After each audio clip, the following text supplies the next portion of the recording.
calls it a strike to count on Taylor. Reyes fires, swinging a drive, deep left field, it's his way back, walk the wall, Chris Taylor.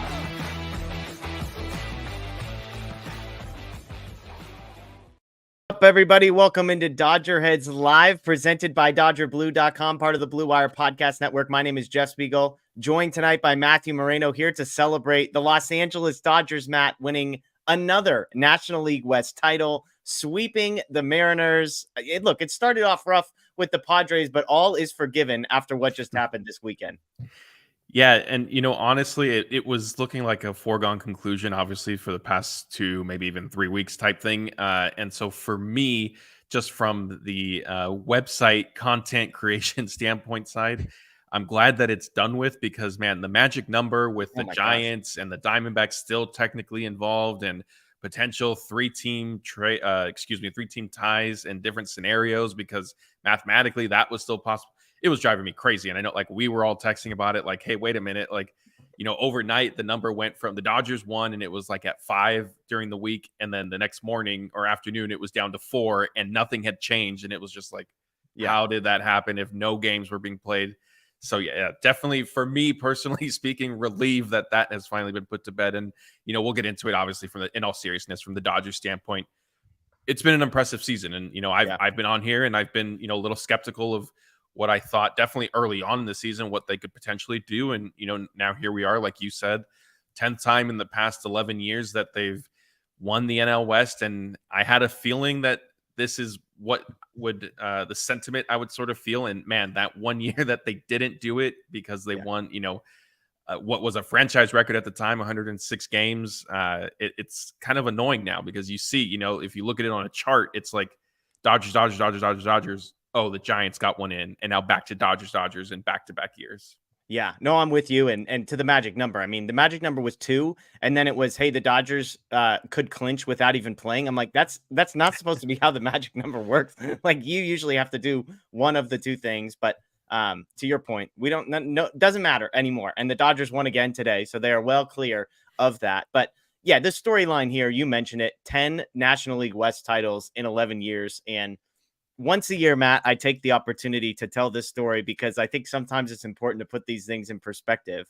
And I was born in 1988, 1 month after the Dodgers won the World Series and Kirk Gibson hit the memorable home run. I was born that year, and you'd think, oh man, what a great time to be born. The beginning of a dynasty, the beginning of what was sure to be a great run. Not so much. The Dodgers didn't make the playoffs for the first 7 years of my life. Then they made it twice when I was 7 and 8 and got swept both of those times. I was 16 when the Dodgers won their first playoff game. Shout out Jose Lima. Although in 2004, it's worth pointing out they were already down 2-0 in the series. So they won a game and then lost the next and lost 3-1. When I was 18, they made the playoffs and got swept. When I was 20, that was the first time I ever saw the Dodgers win a playoff series, when I was 20 years old. And so I don't take for granted one iota the fact that the Dodgers have won a divisional title for the 10th time in 11 years, now 12 times in the last 16 years as well. And this is a stat, Matt, that I was doing some research and pulled. This is crazy to me. So the National League West was formed in 1969. We just said the Dodgers have won 10 of the last 11. No team has won 10 division titles other than the Dodgers. The Giants, in that entire stretch, 1969 through 2023, have won it just 9 times. The Padres 5 times, the D-backs 5 times. The Braves were in there. The Reds were in there at one point. But to say they've won 10 out of the last 11, when the Giants have won 9 of the last, 54, I think puts into perspective how unbelievable of a stretch the Dodgers are on, especially when you never want to take anything for granted, but especially when you consider there is no reason whatsoever to believe that this dynasty is on the downward trajectory. If anything, Mookie Betts, Freddie Freeman, guys who are going to finish in the top 3 in MVP voting, are here for a while. The young pitchers are ascending. And I just like to point that out to say, hey, we can sit and sometimes nitpick a team that is yet again on pace right now, win percentage wise, 99.6 wins. So 100 if we're rounding up. And to say that I didn't see this team win a playoff series for the first 20 years of my life makes me appreciate every single divisional title just a little bit more. Yeah, and that's a pretty consistent message that I know our staff has emphasized each year, that the Dodgers were winning the NL West, is you can't necessarily take this for granted, and it shouldn't be overlooked as just, oh, it's just an NL West division. Like at the end of the year, each season is different. And, last year, if you want to look at it as a quote unquote failure because of how it ended, fine. And, in that regard, winning the NL West didn't end up meaning anything. But at least in the moment before you sort of get to kind of that finish line, it is worth celebrating and recognizing. And frankly, there is a advantage to winning your division. And so I think that is I will say that is one good thing with the Giants sneaking in their 2021 title, division title, is that I didn't really see too many fans this year saying, who cares? It's just a division, same thing every year. So that is good because I think, the players, and we see it from the players and we hear it from the players every year. Clayton Kershaw said, after, like, I want to be part of this all the time. You never take this stuff for granted as much as it feels, especially with the Dodgers, like you alluded to, that it happens more times than not. Look, 2021, like they set at the time what was a franchise record in wins, and it still was not good enough. And it wasn't like the franchise record was 88 wins and somebody barely edged them at 89. I mean, they had a crazy season. So I agree with you. Enjoy this moment. I think the fans really did, which is good. And then start to kind of look ahead. And for the Dodgers, this year, perhaps more than any other year, definitely in recent memory, there's a lot of intrigue over how the final 3 weeks are going to be pieced together. Yeah, and to be clear, none of this is sort of a, hey, job finished, mission accomplished. It's just right now, you can either choose to enjoy the fact that they've won 10 of the last division titles or not. And I don't see any reason why you would not. Of course, winning this and losing in the NLDS will be a massive disappointment. Losing in the NLCS will be a disappointment. Losing in the World Series would be a disappointment. Like, of course, all of those things are true, and winning the division doesn't guarantee you anything. I'm just saying, I think as Dodger fans, we can take for granted the fact that the playoffs are a foregone conclusion every year when, as I pointed out, for much of my life, more than half of my life, the Dodgers failed to make the playoffs consistently. They never won playoff games, let alone series. And so the fact that they win the division, that they're going to be the number 2 seed, that they advance straight to the NLDS and don't have to deal with any of this nonsense wild card stuff, all of that matters, and all of that should be taken and appreciated. And I think, Matt, when you see the videos from inside the locker room, when they're about to pop the champagne and Miguel Rojas gets up and speaks and Jason Hayward gets up and speaks, you hear Kershaw in the background, Dave Roberts gets up and speaks. Like, you can see how much it means to those guys who are day in and day out grinding for what is going to be a 162 game series plus spring training, plus days off, all of it. You can see how much it means to them, which makes me appreciate it even more, I think. Yeah, definitely. And, that's always fun to see. It's mainly Kershaw just because he's been around for so long and he's, a generational talent.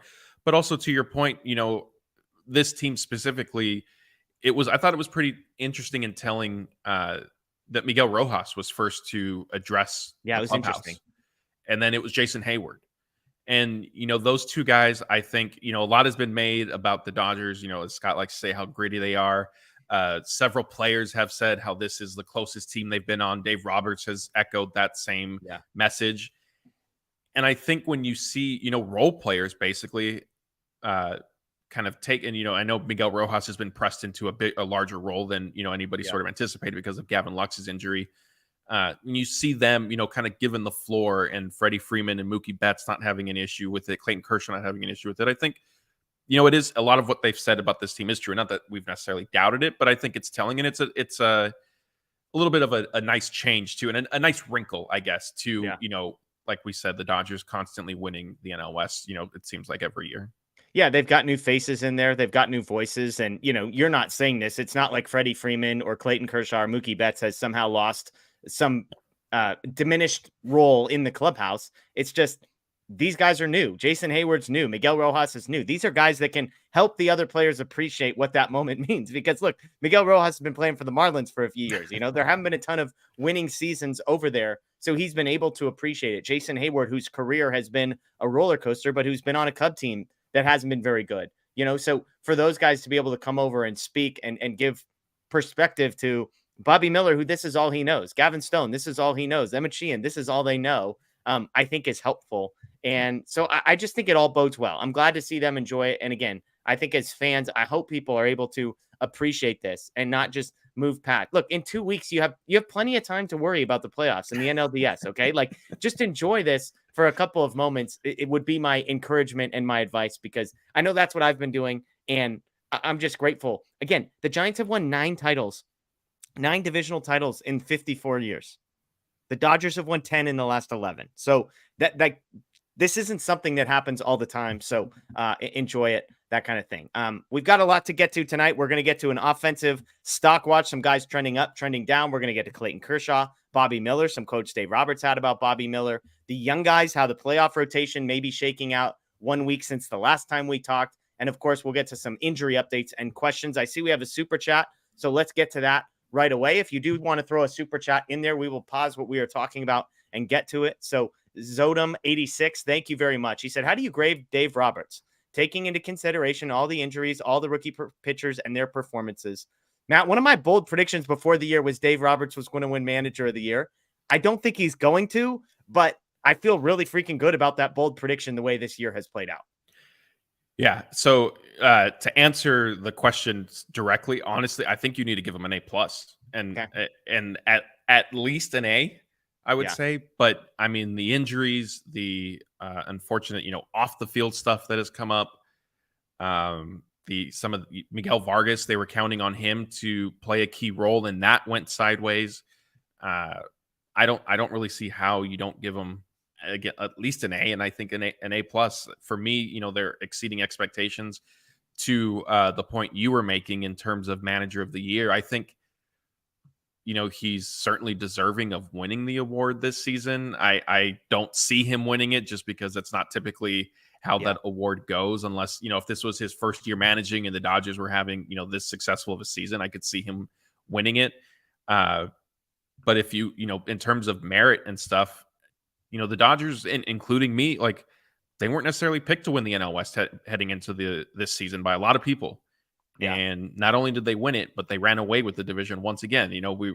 We were sitting here, I remember early in the year, maybe even back in spring training, saying, well, if it is a close race with the Diamondbacks, maybe that'll be good for the playoffs, because we saw what happened last year. And you fast forward to September, middle of September, here we are. The Dodgers have multiple weeks of, I don't want to say meaningless baseball, because like I alluded to earlier, they are in a bit of a unique situation this time around and needing to really identify who are going to be their key pieces on the pitching staff for October, whereas, in prior years that was much more settled. But yeah, I don't see Dave Roberts, if he's not going to win the award, he definitely shouldn't finish any lower than second. Yeah, coming into the season, I just went back and looked. 95.5 was the win total for this Dodgers team. It actually dropped to 92.5 at the All-Star break. I just mentioned the Dodgers are on pace to win 99 to 100 games. If you round up, it's 100. That's a nice round number, so we'll go with that. So I think that matters. But even I look at that 95.5 number at the beginning of the year. If you had told the person writing out that line, and if I could have given you the information, say, hey, just so you know, Julio is going to be terrible and he's going to be off the team with a month, 5 weeks left in the season. Buehler's definitely not coming back. Dustin May and Tony Gonsolin going to be done for the year. Clayton Kershaw is going to miss 5 to 6 weeks and then come back with a bum shoulder. Brian Pepio, Michael Grove, you're going to be down to guys you've never even heard of making starts for the Dodgers. They're not going to add any substantial pieces at the trade deadline. Here's all that information. Do you want to take the over or the under on 95.5? We all would have pounded the under.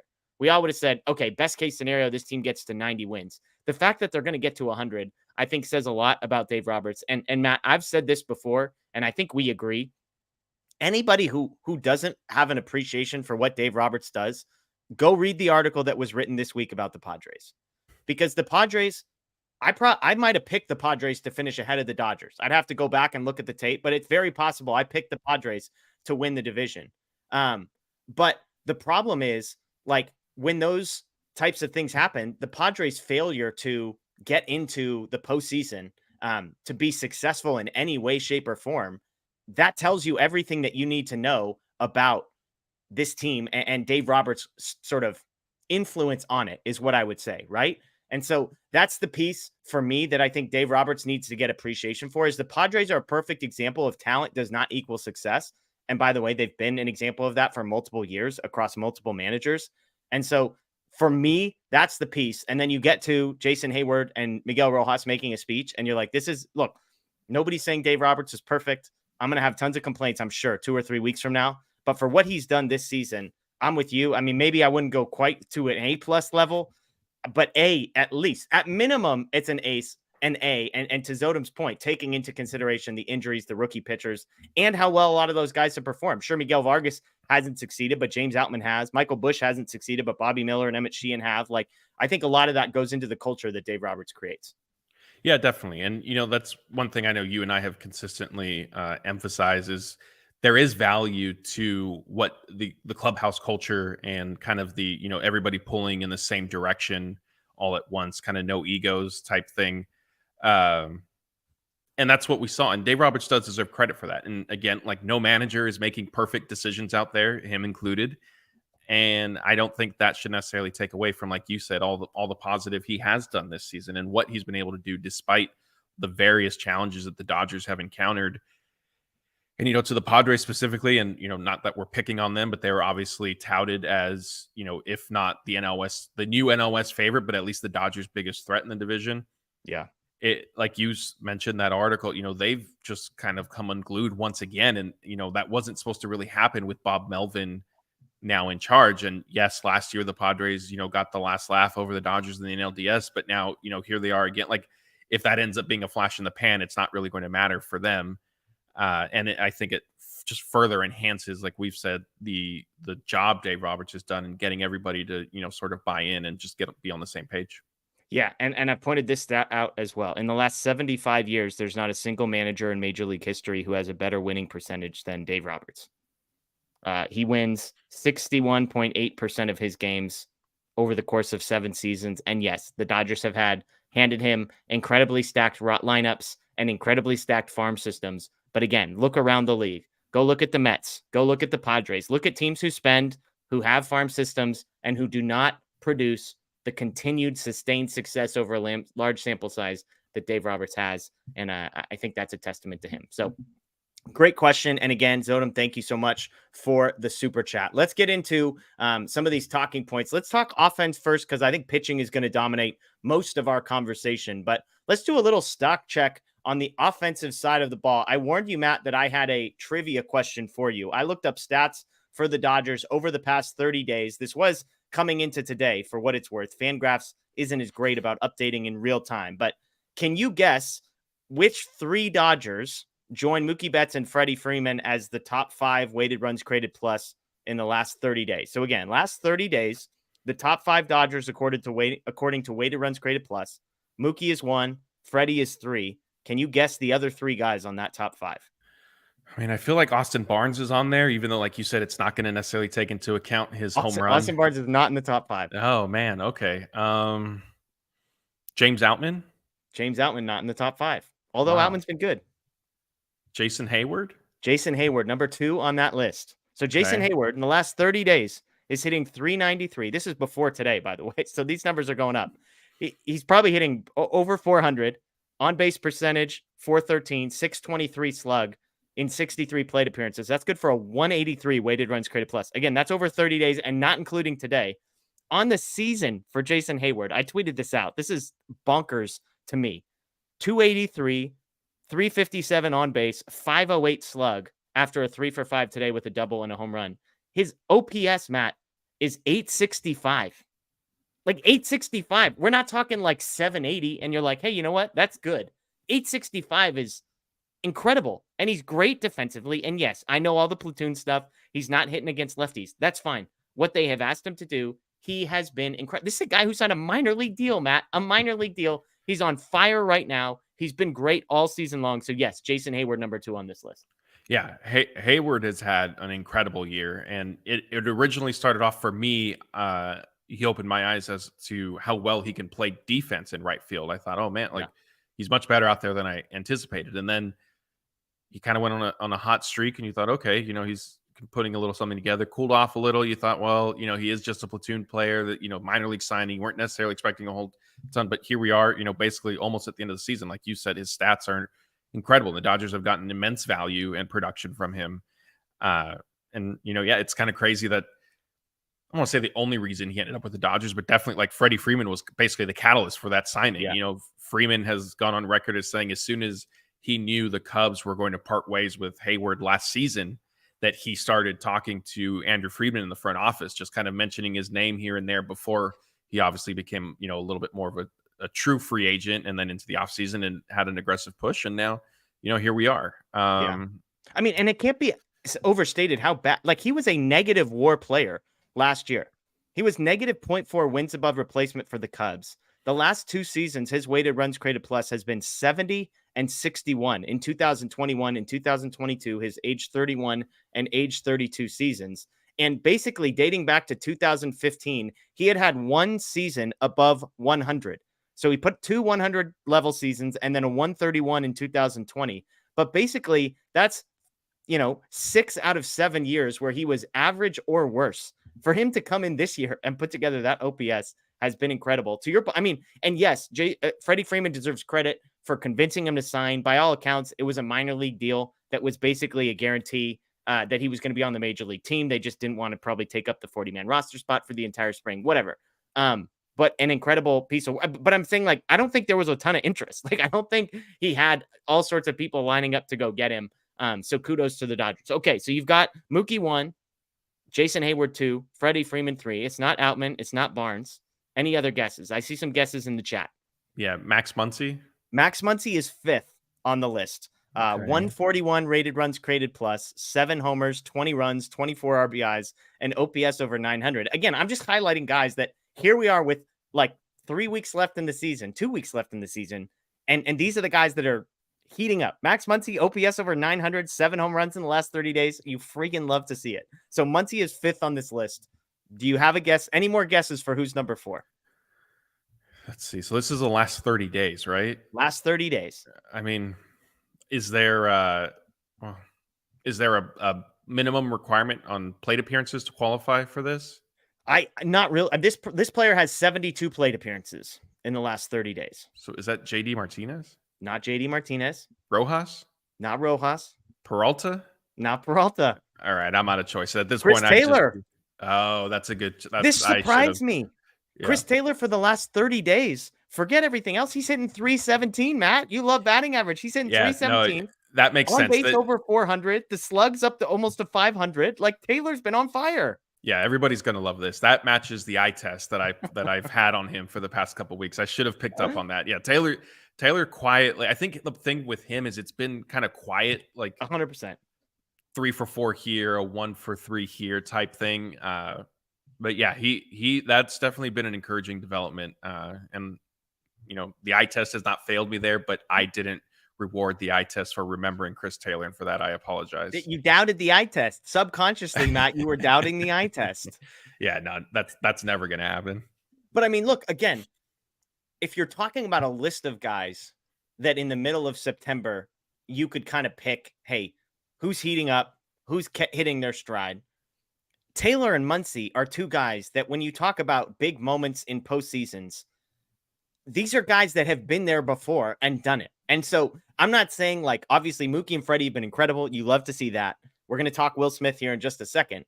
But like, these are guys, like if Chris Taylor could get hot and not even get hot. He is hot. He's in 317 for the last 30 days. Again, that would go down. I think he was 0 for 4 today. Poor timing on this segment. But like, still, he's been incredible. And of all the guys on the team, I mean, literally, like, we've got an intro video.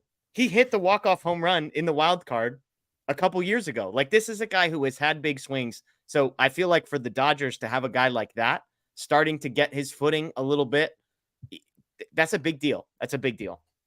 Yeah, I agree. And I think he's someone who we're going to see in the lineup. I mean, he makes regular starts anyway, but I think the Dodgers will probably make a concerted effort to keep him in the lineup on a regular basis to hopefully help him maintain this rhythm that he's settled in, because Taylor has, look, like every hitter will say your swing, unfortunately, your timing and anything can be thrown off one day to the next without you really even doing anything. Taylor in particular is one of the players we've discussed as, he openly has said, like, there's a lot to his swing, takes a good feel, a good rhythm to be into, to have, so that he's producing. And so I expect the Dodgers it's in their best interest to obviously keep him getting well. So we're probably going to see plenty of Chris Taylor down the stretch here. Yeah, a couple other guys. Miguel Rojas over the last 30 days, 114 weighted runs created plus. And again, like we've just said, hey, can you get close to average offensively? And we'll just accept it with the glove.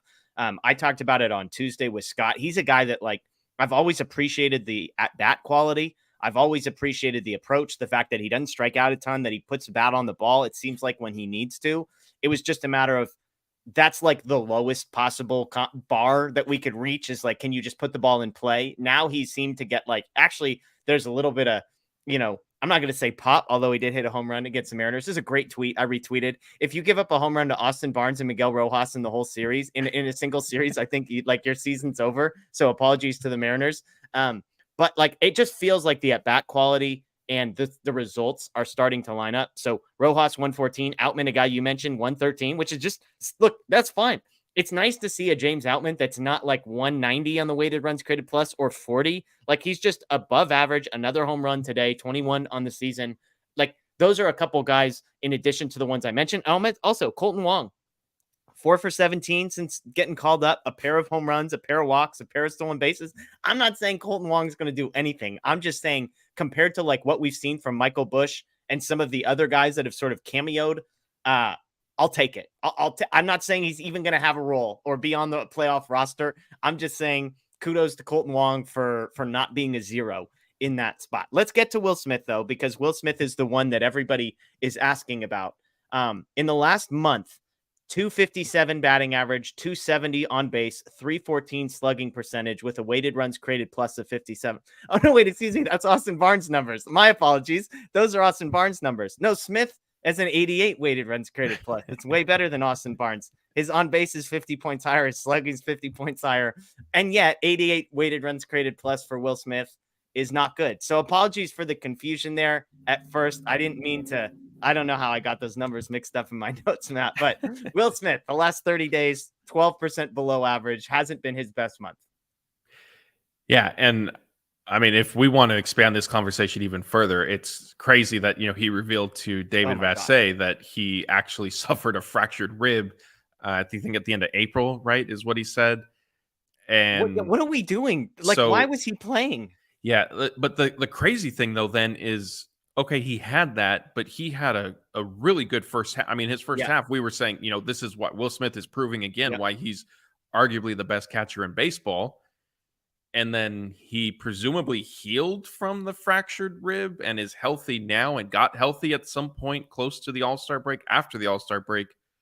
But his struggles have then set in. And, he mentioned like it could be obviously just a thing with timing and his swing and all that stuff. But if you had told, when I first saw Will Smith has been playing with a fractured rib, I thought, oh, like that makes sense why he's struggling. And then you keep kind of reading and it's like, it actually happened at the end of April. Yeah. I don't know what to make of that entire situation. It's such a bizarre story because on one hand, again, it's like, why is he playing? And then to your point, you're like, oh, that explains something. You're like, oh, no, wait, it doesn't. He was actually amazing for the 3-4 months since that happened and then has been bad basically once he got healthy. Then he became worse. Like that story makes no sense. Yeah, it's crazy. And especially like we've discussed Will Smith in the past, the second half sort of decline has been a trend for him in some regard. And so we were kind of chalking it up to that. And, and it looked like he figured it out. He had a couple, the walk against Hader. You were tweeting about it. You were loving it. He comes back the next day. He looked really, really good. Yeah. And you're starting to say like, all right. And then, it's a couple more rough games here against the Mariners. And I mean, I guess my big picture thing is, are you concerned about Will Smith? Like, do you think that once the postseason come, like if we fast forward a month, how surprised would you be if we're talking about, in the middle of the first round, Will Smith is struggling mightily? Like, would you be surprised, or are you sort of coming to just say, hey, this is kind of the deal? I would still be a little surprised just because he does have, it's shorter than some of the other veterans that have been on this team, but he does have a track record and a pedigree and a history of performing well in the postseason. So I believe in clutch. I believe in experience helping you, especially in the playoffs. And, Will Smith is somebody who has been there. He's come up with big hits. And so as much as he has struggled throughout this year, there is a part of me that thinks, well, he could turn a page in October, get his swing locked in, and he's all of a sudden tearing the cover off the ball. So, but that being said, his kind of slump struggles, however you want to phrase it, has gone on much longer than I would have anticipated. And so, I'm not trying to, sit on the middle of the fence here, but honestly, like neither scenario would surprise me. If he is one of their best hitters in the NLDS, wouldn't be surprised. If he's still sort of struggling in the NLDS, I wouldn't be surprised by that either. And it is interesting to note because I did this research a week ago preparing. Smith's career numbers in the postseason aren't bad, but if you look and break it down, he's actually only been good in one of the 3 postseasons he's appeared in. So in 2020, he was 14 for 69 with 24 strikeouts. So you do the math, that's like basically a 200 batting average, and he's striking out more than 33% of the time. 2021 is when he was good. He hit 250, had 3 home runs, only struck out 8 times. Last year, 3 for 16. So, I mean, again, we're dealing with small sample sizes here, but I was like you. I mean, you add all that together and you're looking at a guy who's hitting in the low 200s, but with a little bit of power. But when you break it out, 2020 and 2022 were both disappointing. 2021, he was good. Of course, the real sort of the elephant in the room here is what they're going to do with Austin Barnes in the postseason. We know that historically Austin Barnes starts to play in the playoffs. And yet this team is weird in that the Dodgers are going to need all hands on deck in the postseason. Like, I don't think they can just take the number 9 spot in their lineup for granted in the way that they have been able to in the past. And so, yes, look, it's a fun story that Austin Barnes hit a home run, but I mean, I'm not joking when I read out those stats earlier, and again, it doesn't include today, and it is a fairly not the biggest sample size, 30 days. Austin Barnes doesn't play a ton. So I'm sure these numbers are better, but his weighted runs created plus was 31 points below Will Smith's. Like, as bad as you think Will Smith has been for the last month, Barnes has been dramatically worse. Dramatically. His on-base percentage, 50 points less. His slug, 50 points less. And so I know we've talked, like, I'm going to lose my mind if he plays, if he starts a game. I'm going to lose my mind. And I'm not saying it's not going to happen because I'm prepared for it happening. I just think it's crazy because, he's lovable. He's gritty. Like, he's hit a couple of home runs. Sure. He's still one of the worst players in baseball offensively this season. And even the last month, which everyone is like, oh, look how good he's been. He has not been. He's been terrible the last month. It's just a less terrible version of Austin Barnes. There's my rant, Matt. Yeah, I mean, I think, it can't be, for me, it can't necessarily be a Austin Barnes, Will Smith comparison. I think it just boils down to individual expectations for each player. And considering the first 75% of the year Austin Barnes had, like, the upswing he's on now is great. And it feels like it's his production maybe is that much better than what it in reality might be, because I said, he did struggle for so long. It was negative for a long time. It was a negative weighted runs created plus. Whereas with, Will Smith, the expectations are to be a top 2 or 3 catcher in baseball. And so if he's not performing at that level, then there's some criticism that may be a little undue if you, like you said, break down, kind of how quote unquote bad he's been and how much better that still has been than maybe somebody like Austin Barnes, who people feel is on an upswing. We've talked about Barnes and Smith and the playoffs and all that. I think, what Barnes has going for him still is the relationship he has with the pitchers. And, I think there is a level of trust, and not to say that Will Smith doesn't have it, but Barnes is a little bit more experienced in that regard. And, baseball is a two-way sport, if you will. Yeah, no, I hear you. And look, I mean, the two-way stuff, I'm trying to, he's worse defensively by a wide margin than Will Smith also. He's one of the worst at trying to throw out runners in all, literally one of the worst in all of Major League Baseball. Pop time, arm strength, all of it. He's worse than Will Smith. Pitch calling, I agree. It's this unquantifiable thing, and it's a comfort level thing and all that. And I'll just take their word for it that there's an advantage there. I just refuse to believe that it makes up for the gap offensively and defensively. But again, it's going to happen. I'm going to lose my mind. We're all just mentally prepared for it. Okay. Apologies there, Laura. You had a super chat here, so let's get to it. Do you think the fact that there are several rookies in the starting rotation for the postseason will help or hurt their confidence? Matt, I'll let you take a stab at this first. We're going to get to the rotation here in just a moment. Bobby Miller, we know, is going to be in it. Emmett Sheehan will almost assuredly play a role. And then there's a bunch of other guys. Gavin Stone could potentially play a role. Ryan Pepio could potentially play a role. I mean, even like Michael Grove, who's not technically a rookie, could potentially play a role.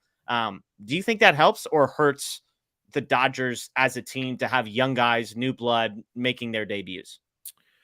So I think, Laura, if you want to reply in the comments, I assume she's asking if it'll help or hurt confidence of each individual rookie, right? Is that your... Yeah, I was kind of almost guessing the other way. Will it help or hurt the Dodgers as a team and how they feel? But to your point, it could be either. So why don't we assume it's the Dodgers as a team? Do you think it? Oh, there you go. She says the rookies. So will it help or hurt their confidence having basically not been there before? Yeah, I don't think so at all. I think no matter how it goes, it's going to be a great learning experience for all of them. I think we've already seen Miller, Stone, and Sheehan in particular this year kind of take their lumps at different times, and in some instances in back-to-back starts, and in Gavin Stone's case, 3 starts in a row basically to begin his career. He had a rough stretch of opponents that he had to face, and they've come back and been able to still pitch well. So no matter how the postseason goes for them in each of those 3 pitchers on an individual basis, I think will be a great learning experience for them. Yeah. I think we've already seen enough that, their confidence, maybe it'll be shaken like in their next start or next time pitching. But in terms of like long-term concern, I don't think there's any reason to worry there. Yeah. And you can't simulate a postseason game, right? And the Dodgers have a 15-game lead in the division or whatever it is. I will say, I think pitching for the Dodgers in Dodger Stadium in some of these big games, Bobby Miller making his debut against the Braves, Ryan Pepiot having been in some big spots against the Padres, for example. Like, I just think that's probably as close as you can get to the pressure. Like having 55,000 people in Dodger Stadium screaming on a Friday night when it's dark out and it's a nationally televised game. Like, that's as close as you can get. It doesn't simulate a postseason atmosphere, but it's as close. And I think those guys have all been in that spot and they've responded pretty well on the whole of things. And so, yeah, I'm with you. Like, I think these guys are confident guys. It seems like Sheehan, Grove, and Sheehan, Pepiot, and Miller, the 3 that we're kind of primarily talking about. And so I'm not super worried about kind of like them faltering and having a freak out moment in the postseason. And in some ways, maybe it helps them because it's like you have this youthful naivety of like, hell yeah, I can do this. Like, screw that. Like, there's nothing to be afraid of here. You don't even know how scared you're supposed to be for those moments. And so I think it helps. And then I would just say big picture, I think it helps the Dodgers in the same way that having Rojas and Hayward, veterans that are hungry. I think it's helpful to have rookies because it keeps people on their toes. And it's like you get to see the joy and you get to see the newness that maybe a Clayton Kershaw or Mookie Betts or Freddie Freeman, who just every single year is in the postseason, it can be hard to really simulate that type of thing. And so to see Bobby Miller and to watch him run out and be like, man, that's cool. Like, this guy is making his first playoff appearance. I just think that helps the clubhouse. I think it helps the culture, the chemistry, all that kind of stuff. So I think this is, we could talk about, is it a positive from an on-field performance? Like, are these guys going to be good is a whole other category. But I just think the idea of having rookies prominently featured is on the whole a good thing for everybody involved. Yeah, I agree with you. And I think, at the end of the day, there could be worse caliber players, pitchers that the Dodgers are going to have to rely on than the group that they have. And, that is encouraging. And I agree that Sheehan, Pepiot, Miller, Grove, even if you want to throw him in, Gavin Stone, they're not lacking for confidence at all. And especially Bobby Miller. He's been compared to Walker Buehler in multiple ways, and one being the undying kind of self-confidence he sort of has. So there's definitely no worry with him specifically. Yeah, no, I agree with you. So again, Laura, thank you so much for the super chat. Great question, as always. Let's get to some pitching stuff. Let's start with Clayton Kershaw. I think this is the biggest storyline. Matt, do you agree? Is Clayton Kershaw's health the single biggest storyline in Dodgers land right now, with 3 weeks to go? Oh yeah, definitely. And I've expressed it to you. There's for all the discourse of who's going to start game 1 of the NLDS. When is Kershaw starting game 2 or 3? My biggest concern is he going to make it to October just because of the trend he'd kind of been on, the stuff we'd been hearing from Dave Roberts, and he goes then 10 days. They skip him in the rotation, give him 10 days in between starts, and so I there's no question that his health and his outlook for the remainder of the season is their biggest question mark and key heading into the postseason. You mentioned it. He skips a start, 9 or 10 days off in between starts. This was the final line: 4 innings, 2 hits, no earned, 2 walks, 4 strikeouts. On paper, that's a solid performance. I think it looks even better when you realize that those 2 walks were in the first 3 batters and that after that, he kind of settled down. I made a big deal about him throwing the changeup more. Well, guess what? He's not throwing the changeup. He's already ditched it. He threw it 1 time. So he's gotten rid of that. The 28% whiff rate he had was an improvement. although velocity remained way down. The fastball was 2.2 miles an hour below average. The slider was 3.4 miles an hour below average. Fastball averaging 88.7 miles an hour. What did you make of Kershaw? Like, Mr. Eye Test guy here, I'm throwing numbers at you, box scores and whiff rates, and your brain is I think you put earplugs in and then you just pop back up. Give me the eye test report on Kershaw the other night.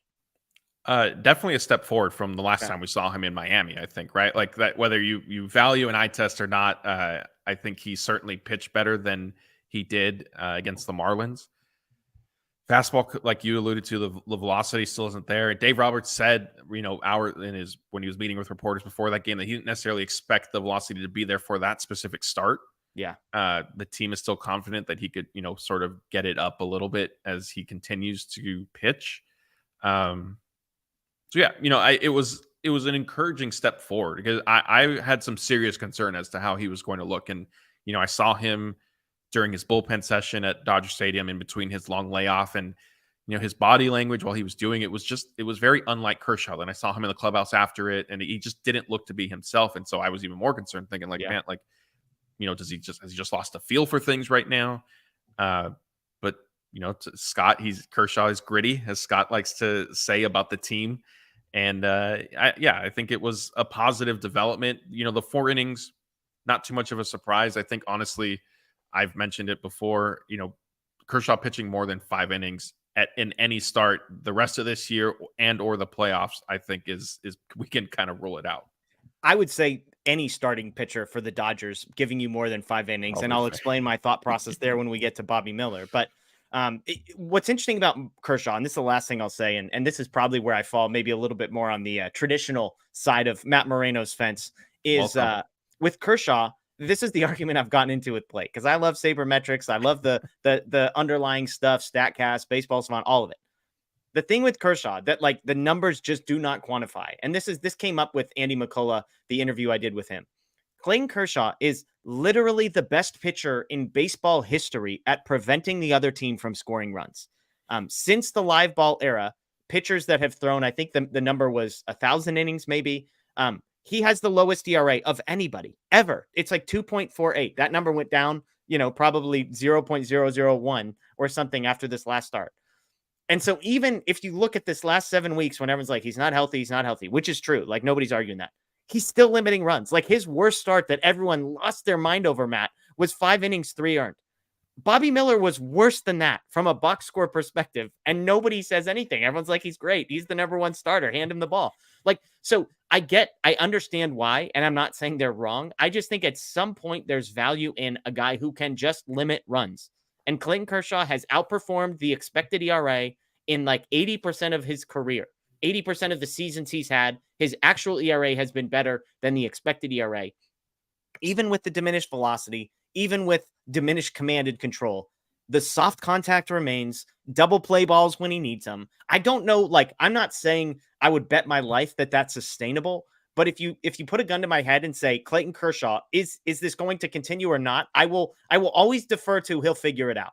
Until he doesn't, he has earned the right to be trusted. And I think that's the piece where Blake and I, we go at it, because Blake's well, look at the whiff rate. Look at this. I'm yes, but he is the anomaly. For his entire career, he has been the anomaly. I know the stuff is worse. I know velocity is worse. I know he's injured. I know all of it. He's still freaking Clayton Kershaw.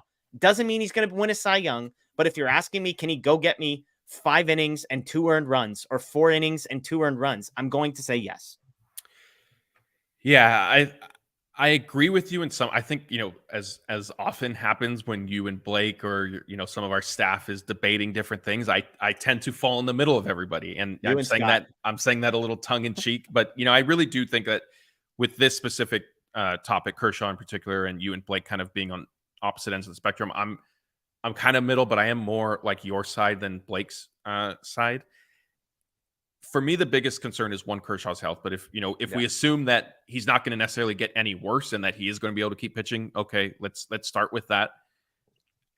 If he's not walking as many people as he did in Miami, then I'm okay allowing him to sort of figure it out and grind through a start if it's going to be 4 or 5 innings. And I will say honestly that after watching him against the Mariners, if that is what we see from him to close out the rest of the regular season, he's my game 1 starter. Wow. I think you put him in game 1 of the NLDS. You know you're only getting 4 or 5 innings, but you plan for that. You get your piggyback like they did with Sheehan or whoever it is. Yeah. And then you let Bobby Miller start game 2. And I know we're going to get into, maybe the short leash that you're going to have for him. But in my eyes, there's a little bit more potential of Bobby Miller giving you 6 innings than Kershaw at this point. Yeah. And so you hope that, maybe you get 6 innings from Miller in a game 2, and then there's off days and you reset your bullpen that way. Yeah. And let's talk Sheehan real quick, because there's some notes on him that are just bonkers. So he comes in, Kershaw gives you 4, Sheehan gives you 3. And we could talk about whether or not Sheehan should have stayed in for longer than 3. Okay. But Emmett Sheehan, on 24 swings, he got 15 whiffs. That is an outrageous rate. He had 3 innings, 1 hit, no earned, no walks, 5 strikeouts. Listen to this. He got 5 whiffs on his fastball. Okay. He got 6 whiffs on 8 swings at his changeup. So if you swung at his changeup, there was a 75% chance that you were not going to hit it. But wait, the slider, he got 5 swings on his slider. 4 of them were whiffs. So if you swung at anything off speed for Emmett Sheehan, there was a 75% or higher chance that you swung and missed. He was incredible. And I've said all along, a lot of these young guys, it doesn't have to be Sheehan, although I don't think it's a coincidence that was the pairing they chose. They're perfect piggybacks for Kershaw, because you're going to have to put a lineup out there that's tailored towards hitting lefties. And Kershaw's going to go out there and everybody's going to see him once, if not twice. And they're going to get used to an 88.5 mile an hour fastball, a big looping curveball, and the slider that disappears. And then all of a sudden the 5th inning is going to roll around and Emmett Sheehan's going to come out and he's throwing 96 with a changeup that you haven't seen and with a slider that's going the opposite direction. And it's going to screw with guys. It's going to take them an at bat or at least a pitch or two to just adjust and adapt to that. And so I think it's a perfect piggyback. And I mean, look, if you want to talk about, well, can Sheehan come out of the bullpen? Pretty safe to say we got our answer here. 15 whiffs on 24 swings is outrageous for Emmett Sheehan. So the only question here, Matt, is should he have been left in? Do you think, like, and again, who cares at this point? Like, this wasn't the playoffs, but I think this at least gives you the recipe of what Dave Roberts' plan is going to be with Kershaw, maybe in particular. Yeah, to the Sheehan question really quick, I think he could have been left in, but honestly, I think they're in playoff mode right now. Yeah. And the odds of Sheehan pitching more than 3 innings in a playoff game are slim to none. Even if he looks like that, you think you're pulling him? Yeah, I think so. Wow. I think the Dodgers are going to take the approach of get a pitcher out, too soon instead of too late, because if you leave unless him unless you're a starting pitcher for the Dodgers, perhaps. Right? Yeah, perhaps. And honestly, I think we'll get into it later in the show, but I guess there isn't much clarity with Michael Grove right now, but as of like a week ago, I wasn't even necessarily sure if Sheehan was going to be on the postseason roster. And I'm still not I think he's a safer bet now just because of how some of the injury stuff has shaken out. Yeah. But, a week ago, 2 weeks ago, 10 days ago, I would have said, hey, he might not even be on the NLDS roster. But I think now that's definitely looking more likely. Let's shift to Bobby Miller. This was the quote from Dave Roberts that raised some eyebrows. He was asked about Bobby Miller's role in the postseason and said he'll start one of the first 2. Presumably Kershaw, if healthy, and Bobby Miller will be in some order for game 1 and game 2. His start this week, 5 2/3, 6 hits, 3 earned, 2 walks, 7 strikeouts. 16 whiffs was encouraging, 36%. That's a really good number. It's also worth pointing out, and this is why I don't think any starting pitcher for the Dodgers is going more than 5 in the postseason, that all 3 runs he allowed were in the 6th inning. This was his outing in the 6th. Single walk, single, double play, single, and then was pulled. Going into it, through 5, he had allowed 3 hits, 1 walk, no earned, and 7 strikeouts. But by the time it's all finished in the 6th, you saw the same thing. We'll get to Gavin Stone here in a little bit. Gavin Stone gets lit up, gives up 7 runs and 9 hits. 4 of those hits and 3 of those runs come in a final inning in which he tries to get through yet another inning. So that's why I just tend to think it's going to be 5 innings for any of these guys. And 5 doesn't necessarily mean it has to be a piggyback, by the way. You could throw 4 separate relievers and mix and match from there. But give me, again, I understand the Bobby Miller's hype, and I love Bobby Miller and the confidence and the pedigree and the stuff, all of it. I just would like to see him allow less runs every once in a while. It's 4 of his last 5 starts, he's allowed 3 or more earned runs. Again, everyone freaked out when Kershaw allowed 3 runs for the first time. Bobby Miller does this most times it feels like of late. And so I'm not arguing with him being a number 1 or a number 2. My issue is more with who Dave Roberts thinks should be the number 3 starter, I think. But just give me briefly 30 seconds. Give me your Bobby Miller, where you're at with him. I think he has the potential to rise to the occasion and turn in a good start in game 1. And that has value.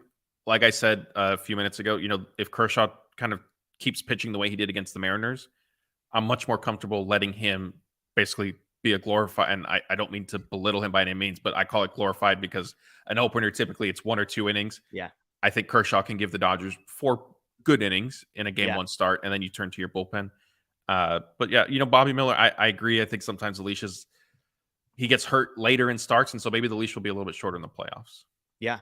It's interesting. Were you surprised at all that Dave Roberts has basically confirmed that Bobby Miller, Clayton Kershaw, and Lance Lynn, who we'll get to here in a second, that he sort of was asked directly, are you lining those 3 guys up? And he kind of hemmed and hawed and then basically said, yeah, you could say that.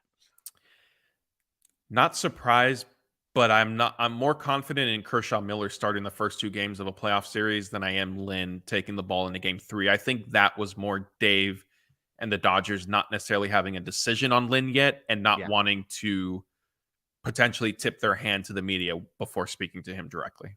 Yeah, Lynn was the other guy. 7 innings, 5 hits, 2 earned, 2 walks, 3 strikeouts this week, which was a large improvement over what we've seen. The 7 innings is nice. 3 strikeouts is not very many. It's more than he's had. And just the 2 earned runs. He was effective, I would say, on Tuesday. The underlying stuff remains not awesome. Whiff rate, hard hit rate, that kind of stuff. And what's interesting, I wrote in my notes, like he and Kershaw are both in similar spots right now, and both are kind of veterans that are kind of gritting their way through run prevention, except for one of them is the greatest of all time, and the other one is Lance Lynn. That's the difference between these 2 guys. So he's on one hand, and then you've got Ryan Pepiot on the other, who struggled this week, had the worst start basically of the season, 6 innings, 6 hits, 4 earned, no walks, which I think that number is huge. The fact that he's still not walking batters and getting 5 strikeouts, it was his worst start. The ERA is at 2, no walks, 5 strikeouts. I mentioned it. The whiff rates weren't awesome, but we're still fine, 26%. Dave, the fact that Pepiot didn't even come up, and again, I'm not expecting Dave Roberts to correct the reporter and be like, well, actually, Ryan Pepiot is the guy we're looking at. It's just crazy to me that it feels like we shouldn't even be having a debate between Pepiot and Lynn. When I had Andy McCullough on, he's like, of course Lance Lynn is starting in the playoffs. Like, what are you thinking? Of course he's going to be in there. I don't love it. I'm not going to be shocked by it, but I just, to me, there's a big gap between what Pepiot has been able to do and what Lance Lynn has. Yeah, I agree with Andy that the odds of Lance Lynn making a postseason start are very high and, close to a near lock. I don't think there's an argument for Lynn to start before a game 3 in any series. Yeah, no chance. And I guess then the trade-off then to that though also is if you get into a game 4, potentially game 5, and obviously whether the not a game 5 in the NLDS, because that would be, the back to the front of the rotation. Well, NLDS, you can go 3-man rotation and everybody could. Game 4 and game 5 would be on normal rest. So game 1 starter would be game 4 without having to go early. So, maybe Lynn doesn't start in the NLDS, but I still think they probably lean towards him. Yeah. In a game 3 for the NLDS, and what's beyond, whether you think Pepiot has outperformed him or not, there's also the factor of Lynn having pitched much better at Dodger Stadium than he has on the road. But that being said, Dave Roberts already said Bobby Miller's starting one of the first 2 games, so they're not pushing the rookie to a road game 3. I don't think they're pushing Kershaw to a game 3 out of, some of his effectiveness if he gets back on track and with kind of his history and pedigree. So the Lynn situation is going to be interesting. I love this quote from Laura. Note to self, do not buy tickets to game 3. First of all, it'd be a road game. But second of all, yes, maybe avoid that one. Do you think there's any chance? Like, is there anything Ryan Pepiot could do positively, Lance Lynn could do negatively in the next 2.5 weeks to change Dave Roberts' mind? I mean, because Lance Lynn was awful prior to this last start. And Ryan Pepiot was amazing. So, like, a part of me is like, if this is where we're at today, I don't see how. I mean, Ryan Pepiot, the start before that quote, he was like, had a perfect game into the 7th inning. So, like, could anything change this? Yeah, I mean, I think if they continue, if you remove Lance Lynn's last start, if Pepiot continues trending up and Lynn continues sort of struggling, I think that would be enough of, hey, like it was basically a 1 month, 5 weeks of Pepio outperforming him. Yeah. And Dave Roberts, I forgot what he was speaking about, but he did say that, he does believe in meritocracy. And so Right. like, it's interesting to hear him say that, but then, you look at maybe some of the Can you be an decisions. Austin Barnes guy and believe in a meritocracy at Right. the You same look at some time? of the That's awesome. decisions, the Dodgers made, and you can say, well, how much do you truly believe that? What grading scale? What grading Yeah. scale is this? Are we being judged by? Yeah. So I think if Pepio, bounces back from that rough outing and continues to pitch close to the level that we saw, and if Lynn is still a little inconsistent and or struggles, Yeah. that we could see, maybe a reevaluation as to what their picture might be right now. Yeah. But even then, it's not. I wouldn't feel comfortable betting on that. No. Let me throw some more stats at you just on some other guys. Gavin Stone, 3-inning save today. He got lit up on Monday. I mentioned 9 hits, 7 earned, just 2 strikeouts. 4 of those hits and 3 of those runs came in the 6th inning that he was put out there for what it's worth. This afternoon, he got 10 outs, 5 of them via strikeout, allowed just 3 base runners. Another guy with an absurd whiff rate. He got 14 whiffs on 26 swings, so greater than 50%, which is outrageous, which is interesting. I still think Stone is on the outside looking in when it comes to all this stuff, because I think Michael Grove, if he comes back, is another guy who's probably ahead of him. And yet even Grove, when you start doing the math on who's in there, might be on the outside looking in. Kyle Hurt makes his major league debut, 2 perfect innings, 3 strikeouts, 6 whiffs on 14 swings. But it doesn't seem like there's going to be any room for him on this, as good as he looked. And especially because then he immediately got sent back down, which means barring an injury, he's down for, I believe it's 15 days for pitchers. Is that right? Correct. So, I mean, maybe he comes back up for the last week of the season, but don't expect that. Then again, it could be, hey, we don't want anybody to see this guy. We don't want tape to be out there. We don't want people that, who knows? The other guy just in this conversation that's worth mentioning is Yarbrough. Today, 4 2/3, 5 hits, 1 earned, 2 walks, 7 strikeouts. We know what his role is going to be. He just continues to ball. I mean, that's the only thing I've got to say about Yarbrough. They're not going to have a ton of lefty help in the bullpen. Ferguson, shaky. Vesia, shakier. So Yarbrough is not going to be used in the same way. He's not going to be like a late inning, high leverage lefty. But, if we're talking Bobby Miller can only get you 4 or 5, Yarbrough, again, makes perfect sense. You go from 100-mile-an-hour Bobby Miller to 86-mile-an-hour Ryan Yarbrough. It could be a good piggyback. Let me just jump to one more pitcher here, Matt, that you and I will discuss, and then we'll get to some questions here as we come up on the hour mark. Evan Phillips is, if we're doing stock up and stock down, 7 hits and a walk in his last 3 innings. Just 2 strikeouts. He's allowed 5 runs. Just 2 of those were earned. One of them was a ghost runner and then an error involved. That was the Chris Taylor, James Outman sort of a deal. But 7 hits and a walk in his last 3 innings. This is the one guy it felt like you could trust unequivocally. I know Brewstar has been great from an ERA perspective. Brazier has been great from an ERA perspective. I do trust those guys, but it wasn't just blind trust. Evan Phillips felt like blind trust. It felt like we had gotten there. Is your trust wavering at all, or is this, hey, wake me up when the playoffs come and this guy's going to be fine? Yeah, I mean, he's human, and as great as Phillips is, he's not necessarily one of the all-time, Hall of Fame type closers that the sport has seen. And even those guys had little bumps in the road. If you could pick out. We had one of them for a while, and there were lots of people that had questions. Yeah. So, in the moment, sure, a little concerning. If he has another 2 or 3 appearances like we've seen, then I think there'll be more cause for concern. But short of that, I'm expecting him to be fine. Yeah, absolutely. All right, we got a super chat here. Pastor Clyde Wayne, do you feel the fact that the Braves got swept by Miami this weekend gives the Dodgers more confidence about them being beatable? We love talking about when the Dodgers stumble. Look at how big of a gap there is between them and the Braves. Well, the Braves got swept by Miami. My sense is I would bet the Dodgers don't even know that this happened. like I don't know how dialed they are. I mean, I've pointed out before, if you go look at some of the bullpen metrics, pitching, not even metrics, bullpen numbers, pitching numbers as a whole over the last month, that the Braves have not been elite. The Dodgers have been better in a bunch of those. So while the names are good sounding names that you like, oh, that guy's really good. The last month hasn't been awesome. This goes into the fact that, the Braves aren't exactly tearing the cover off the ball and winning every game necessarily. So I don't think it affects the Dodgers' confidence. Let me tweak it a little bit. Does it change your confidence? Is there anything that could happen in the next 3 weeks that will make you believe that the Dodgers are the gap between the Dodgers and Braves is smaller than you once thought? Not particularly. And to answer the question specifically, I don't think I think the Dodgers were plenty confident that they have the talent and potential to beat the Braves. Honestly, for me, what this sort of changes is now we sit here Sunday night, the Dodgers, and I don't want to say only because the season it still is a big difference to overcome, but they're only 4.5 games back of the number one seed in the NL. So, if the Braves lose 2 more games and the Dodgers win 2 more games, then, suddenly we're having a little bit of different discussion. And, I did say that after the Dodgers lost 3 or 4 to the Braves a couple of weeks ago that, hey, like Mookie's MVP chances and the number 1 seed are gone with that series. But, maybe we'd be able to revisit that.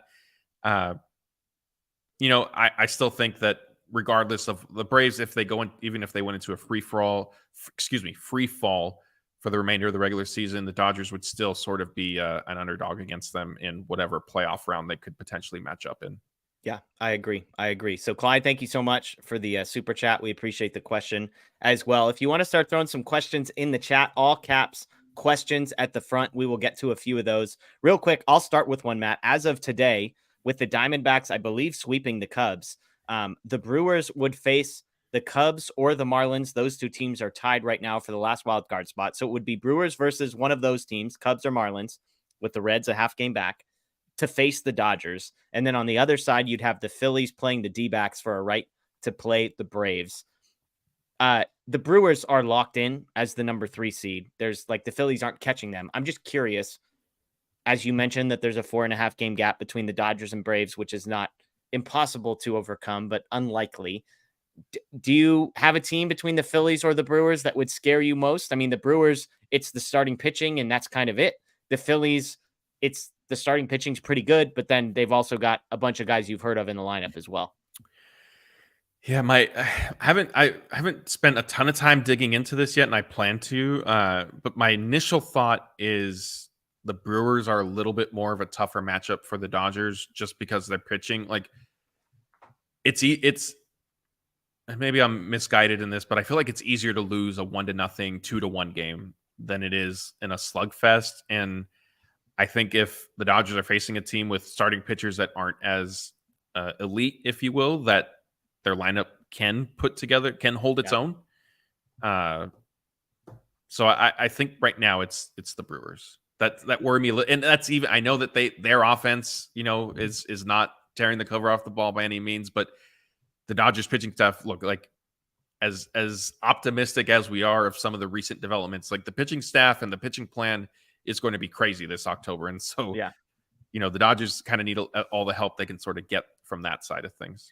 I'd rather face the Brewers just because I think the Dodgers offense can get to anybody, and I think they can wear pitchers down and they can get to the bullpen. And I like the Dodgers pitching matchup a lot better against the Brewers, as far as just I'd rather play a crappy lineup and let the Dodgers pitching maybe survive. And I think the Dodgers offense should score 4 or 5 runs every single time they play. So it's finding a team that they would give up less than that against, and that would be the Brewers.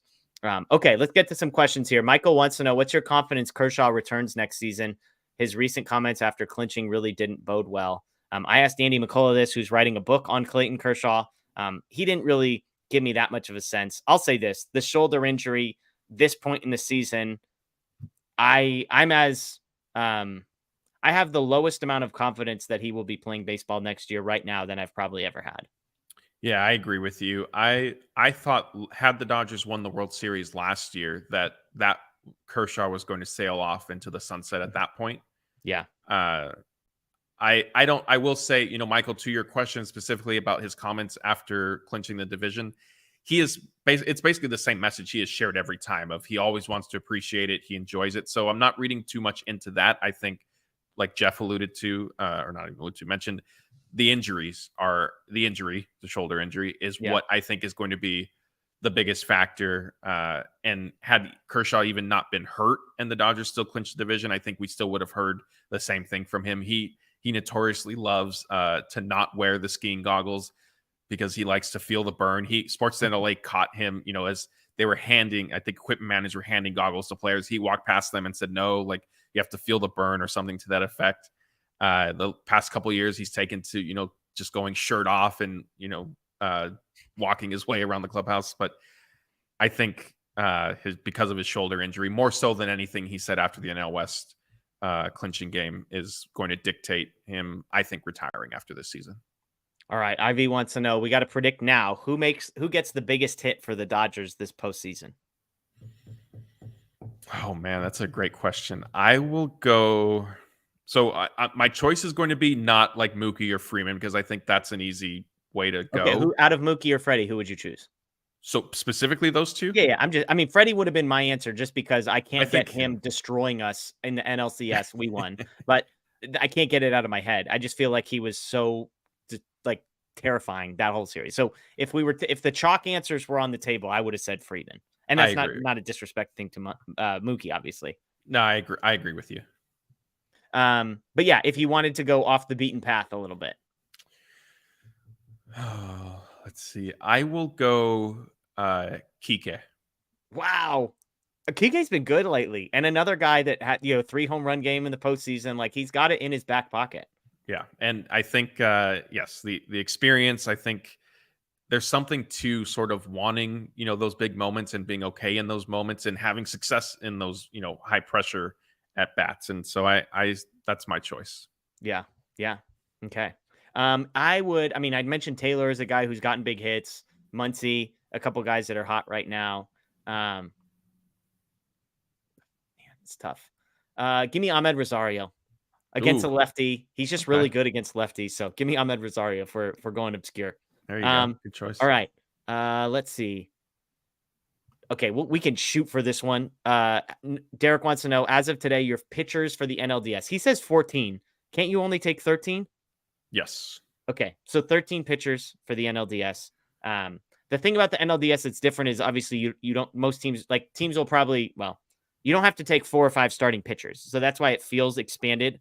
With the Dodgers, the Dodgers are going to have 8 starting pitchers in the bullpen. So I don't know. I don't know if you've mapped this out. Yeah. If I can try answering this, as long as you don't mind me counting on my fingers as we go to make sure I'm not, that's great. Yeah.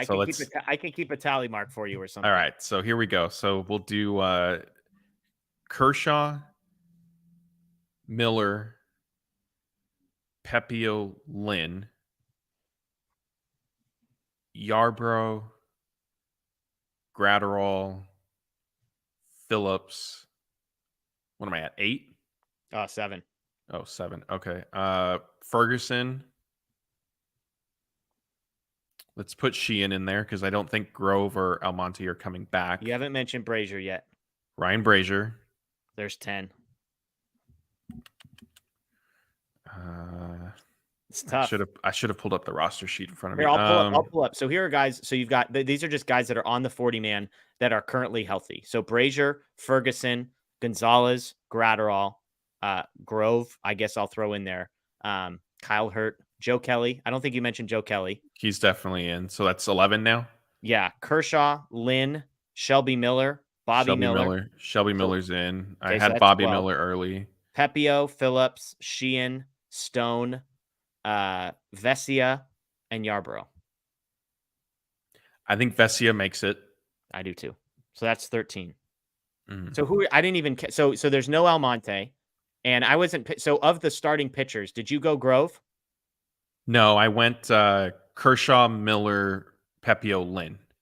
Okay, and Sheehan. And I had Sheehan. And Sheehan and Yarbrough. So those are kind of your 6 sort of length guys. So right. Grove is on the outside looking in. Almonte doesn't come back. Those feel like kind of the decisions, and then you're not taking a surprise Kyle Hurt or they may have to, depending on health, because I don't from that Victor Gonzalez is not making it. Yeah. I don't know who else you named that. The guys that are on the 40-man and healthy that would not make it in that scenario are Gavin Stone, who we both agree is on the outside looking in. Let's see, Michael Grove, who's not currently healthy, but you had him on the outside.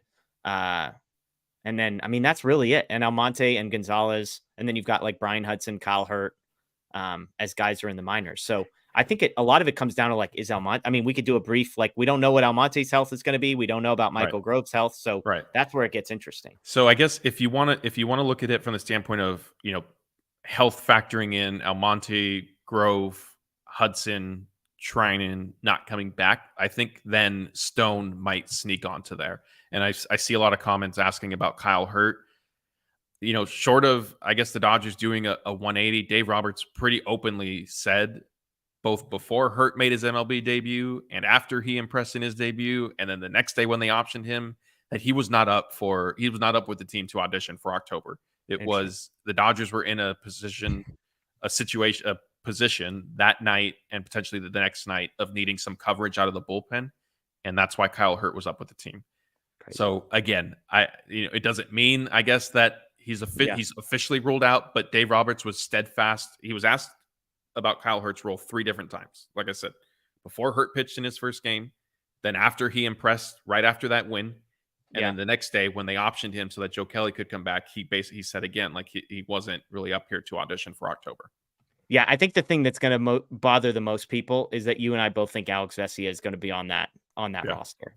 And it's because they're going to want 2 lefties, probably, and for whatever we think about Vesia, the idea that he has the potential to miss bats is going to mean something. Like, there's going to be a spot where you need a strikeout. And as much as, like, we all might dislike the fact that Vesia could be in that spot, the idea that he has the potential on the right night to miss a crap load of bats is there. And so I think it'll be interesting. I think him versus Michael Grove versus a Gavin Stone, a Kyle Hurt, like, it's kind of Almonte if he's healthy. I think that's an interesting, good dialogue. But I think once you start doing the exercise, you can see that there's not infinite number of spots, but at the same time, they're so banged up back there that there's not exactly a ton of guys. I mean, we're only talking about like 17 guys that like will have arms attached to their bodies and eligible to be chosen here. And you cross off like a Brian Hudson and Victor Gonzalez right away. We're really only talking about 3 or 4 guys in there. So good question. Hopefully, I don't know how great of content that was, us reading off the 40-man roster, but getting to a list is not the easy. TQT, we'll get to a couple more of these. If the rotation is Miller, Kershaw, Lynn for the divisional series, then who would you piggyback with whom? So I think Miller and Yarbrough makes sense. I think Kershaw and Sheehan makes sense. So then Lynn and Pepio, I guess, would be kind of the other piggyback situation there, Matt. I don't see Lynn and Pepio piggybacking. I think those guys you can trust or you can expect. Well, I could see Pepio potentially following an opener, but not paired with Lynn. I think Lynn would be making a traditional start. You hope you get 6 innings from him, and kind of go from there. Pepio, I could see maybe following an opener, but other than that, like I think.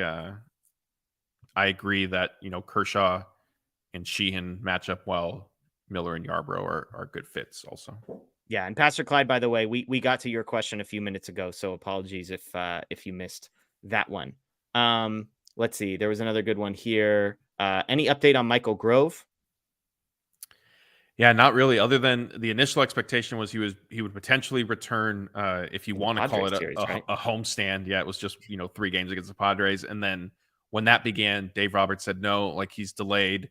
But other than that, he wasn't really sure where Grove was or what he was doing. So I take that as, again, like the likelihood of him returning like continues to diminish each day. And so that, plays into kind of the postseason pitching staff exercise we just did. Like, would I be fully shocked if, I guess, Grove is back for the final 2-3 games of the season and sneaks on there? No, but am I expecting that? Not necessarily. Almonte, do you want to give an Almonte update real quick? We have like 5% more information on Almonte. Yeah, so Almonte spoke with Kirsten Watson on the day of the Dodgers' final homestand. So last Wednesday, I think it was, right? Yeah. And he had thrown a bullpen session on Tuesday. He said it went well. He got a little fatigued kind of as he threw, I think, pitches like 11 to 15-ish just from not being on the mound. It was his first time doing that since his MCL sprain. He acknowledged the recovery has been slower than expected, but he is feeling better recently, and he's optimistic, if not confident that, the postseason could be in play. But I don't know if that meant like he'll sneak in some regular season games or if he would kind of be coming back for just October, which I think he has enough experience that if he can get healthy by the start of the NLDS, the Dodgers will put him on their roster ahead of like a Gavin Stone. But again, I don't know how likely we can count on that.